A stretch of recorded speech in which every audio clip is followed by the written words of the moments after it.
On top of for quite some time, the future of Portland's government lying in the voters' hands this coming fall. Now a leading nonprofit says it's on board with the current proposal. The City Club of Portland now says it likes the sweeping changes on the table right now. But the proposal faces 3 legal challenges, and Coin 6 wants to know what happens if they succeed. Brendan Thompson, you've been looking into this. What's the answer? So the question could get broken up if these legal challenges go forward. That's what one of the people filing a legal challenge calls for. A reminder, the one question asks voters to create a government that has a citywide mayor with a city administrator, as well as 12 city councilors with 3 elected from each of the 4 newly created districts, and voters would rank their preferred candidates. One lawsuit alleges this is more than one issue and violates the state's constitution.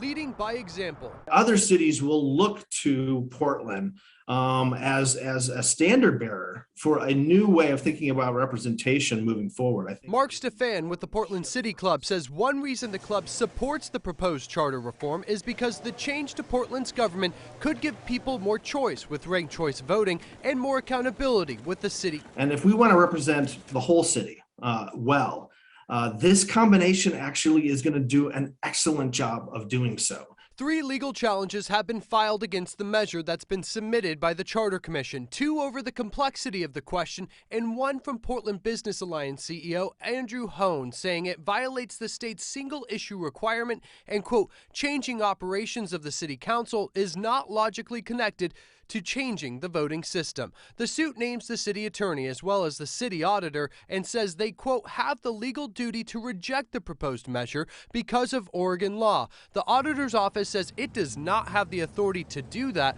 The city attorney is not commenting on the suit, but did tell the commission in March that, quote, Portland has historically taken the approach most likely to avoid legal challenge by ensuring the ballot measures meet the full text and single subject requirements. The fact is, we're talking about form of government along with electoral changes as well.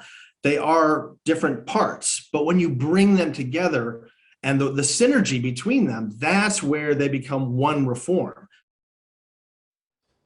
And Hone actually wrote a op-ed in the Portland Business Journal saying he wants this broken up into 2, maybe even 3 issues. Now, Stefan said that might work, but it waters down the changes for the government. You know, Brandon, you've reported on this. Both sides say we need to change the form of government. Yeah. One side's just saying this proposal is simply too confusing and cumbersome. Yeah, and they want the voters to have a little bit of choice is also what they mentioned in those. Okay, I know you'll continue to follow it. Yes. Thank you.